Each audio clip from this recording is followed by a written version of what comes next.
I'm going to take a time out here because we've got one of our guests on here, and I'm sure a lot of you guys know who Travis Hale is. And Travis, I will just say this. If it wasn't for bad luck, he would not have any luck at all. Travis was coming back from a barbecue competition, and his trailer caught on fire. Apparently, it had something to do with the wiring going to the air conditioner and something with the lithium battery, this, that.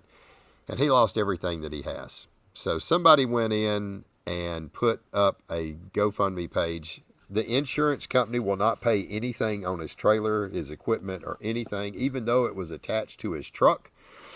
And he has had to start over for this. This is his second time to have to start over, because the first time somebody broke into a storage facility that he had his trailer in and jacked his dang trailer all up. He gets another trailer, gets it all up and going. He's had this one for just, I don't know, probably less than a year, and the dadgum thing catches and burns to the ground.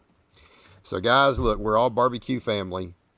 This guy's trying to, get back into the game. He's trying to raise some money. If anybody can go to this link, and I'm going to drop it in the chat, and help him out, I'm going to definitely help him out.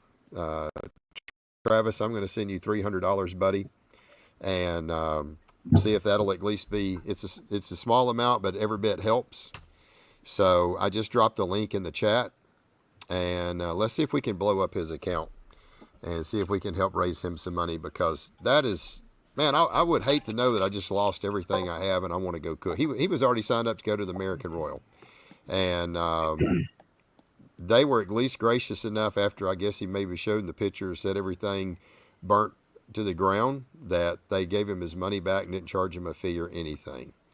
And it was kind of sad to see. So Marcio, count me in. Hey, Marcio, I just dropped the link in the chat. You can click that link. You can go in. You can buy it, or you can donate whatever you want to donate. This should make every team have a conversation with their insurance agent. So I've got Goosehead insurance on my barbecue trailer. So my agent told me, if I'm not a caterer, but if I have my barbecue pits bolted down and it catches on fire, they won't insure it. So I have to be able to roll it outside on the ground to insure it. Yeah. So just kind of look at what they require. Otherwise, we're going to be screwed. Yeah. But I mean, that was just a miss. The bad thing is, it'd been one thing if it was at the competition. I mean, 20 of us has got fire extinguishers and can put it out. Man, he's going down the road. And I guess there was a wire or something that shorted out, and he has these damn lithium batteries. And man, that was all she wrote. That dadgum thing went up so fast, he Bender didn't get it unhooked from the truck in time. So if anybody can donate to Travis, he is a great guy. He's got a heartbreaking story with his daughter Sadie, and all the things that she's been through with cancer and stuff. She has been battling this for many years. And I can't remember, Travis, what exactly cancer does she have? I'm sorry, I forgot. So, but she's doing better, and I think she's on the road to recovery. But he has had a lot of, I mean, sometimes he posts about his medical expense, and it is just amazing at what it costs and how he can't get doctors to do things. And, this is his way to get away. And leukemia. Yeah, she's got leukemia. So, if you got some money, $20, $50, whatever you got, hit that button. It's right there in the comments, and drop him some money, and let's see if we can help raise him some money to get things going. So I really appreciate y'all listening and taking the time. But I look at it like this is one of our barbecue brothers, and he loves going to competitions.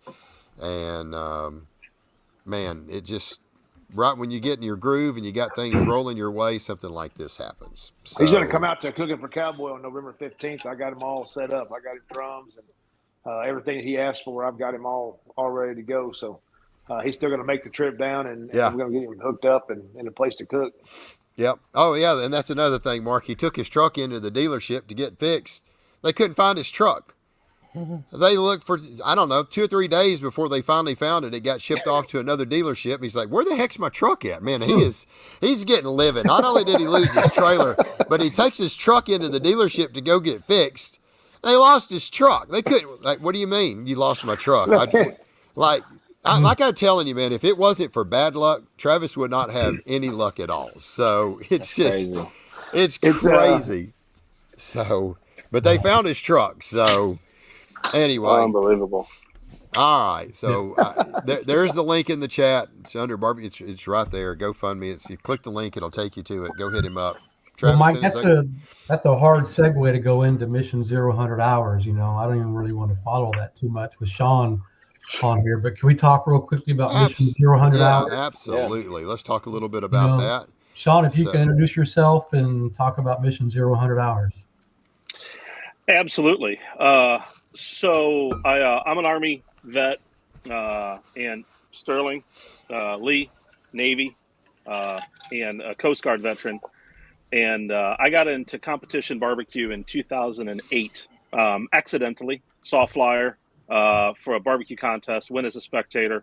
I was just coming out of my rock bottom from my PTSD and had a rough couple of years, ended up in jail for a year, and went to this barbecue contest as a spectator. And I was like, this is pretty cool. And I've been cooking in my backyard for a couple of years and ate the catering food that they were selling. And I thought that was the competition barbecue, right? And I'm like, this stuff's awful, right? Like, this is kind of, so I spent the next year building a pit, and I built a 300-gallon offset pit, taught myself to weld, went back the next year as a competitor, and got introduced to Barbecue Family. And right out of the gate, you know, it was so mission specific, detail oriented, details mattered. Granted, you know, if I miss a detail on my rib, someone doesn't die, but it still had that structure. And then wrapping around that had the Barbecue Family and the support network and all that. And I absolutely fell in love with it and started using that as my therapy for my PTSD, and just went as deep and dark as I could into competitive food sport. And I've been cooking ever since. And in 2019, I had a friend of mine that said, hey, you know, you have a pretty cool story. And I'm sure there's other veterans out there that could use this kind of therapy. I mean, you have equine therapy, you have, you know, hunting organizations, and there's different forms of therapy. And to me, culinary arts and competitive food sport, whatever structure or format, is therapy.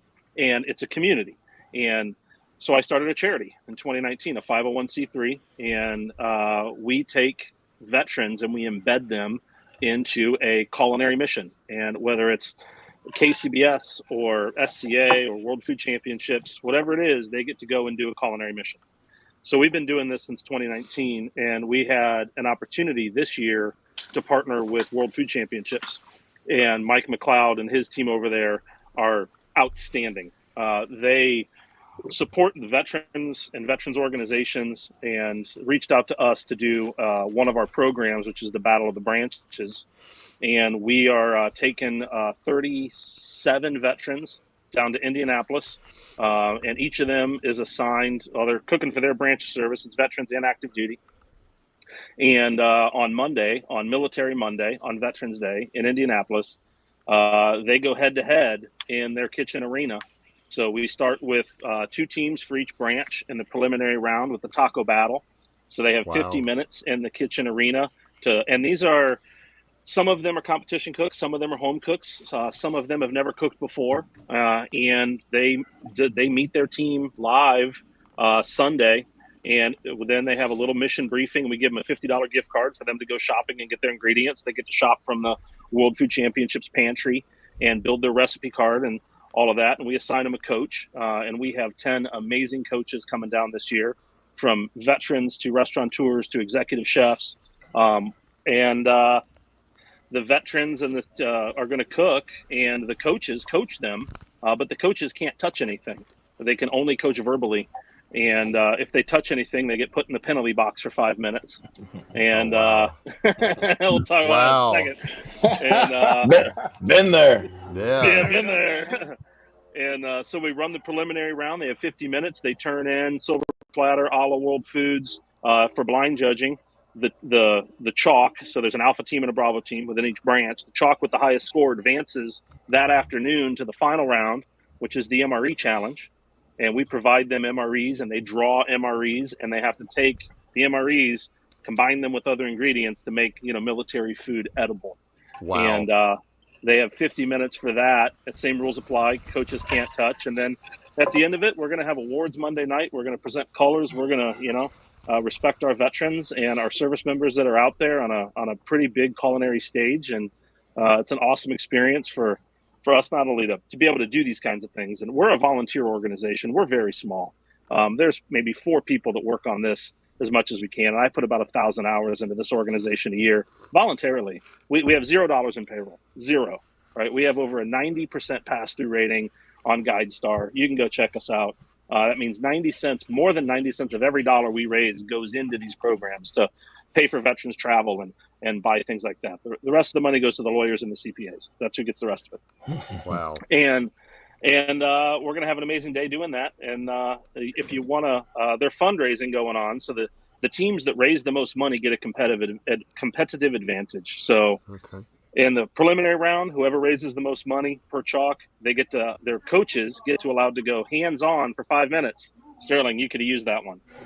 I love hands-on. It's my favorite. And the branch that raises the most money in the finals, I love touching. he does. They get to select their MREs first, Right. which is a definite advantage. So You don't want to get stuck with that tuna mac. Yeah, no, tuna, chunk, Not water, much you could right? do with that.